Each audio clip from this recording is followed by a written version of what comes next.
परभणीमध्ये सध्या पेट्रोल आणि डिझेल भरण्यासाठी वाहनांच्या पेट्रोल पंपाबाहेर लांबच लांब रांगा लागल्याचं आपल्याला पाहायला मिळतंय। सध्या परभणी वसमत जाणाऱ्या रस्त्यावरती आहे आणि या ठिकाणी आपण बघताय की माझ्या या बाजूला जो आहे तो जिओचा पेट्रोल पंप आहे आणि जिओच्या पेट्रोल पंपाबाहेर अशा पद्धतीनं वाहनाच्या ज्या रांगा आहेत त्या लागल्याचं चित्र आपल्याला बघायला मिळते।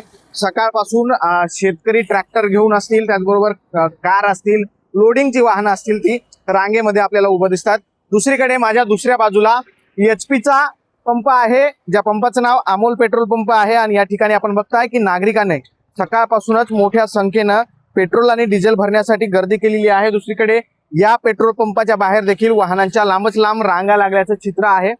आपण बघताय की या ठिकाणी मोठा गोंधळ जो आहे तो नागरिक करताना आपल्याला दिसतात।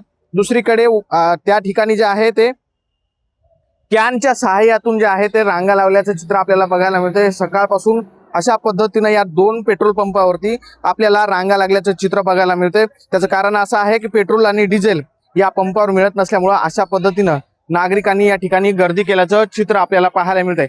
आता या ठिकाणी गोंधळ जो आहे तो उडाल्याचं आपल्याला चित्र बघायला मिळतंय। पेट्रोल आणि डिझेल उपलब्ध करून द्यावं अशी मागणी या ठिकाणचे नागरिक जे आहेत ते करताना दिसत आहेत। कॅमेरा पर्सन सुदर्शन पाटील सह ज्ञानेश्वर उंडाळ, TV9 मराठी, परभणी।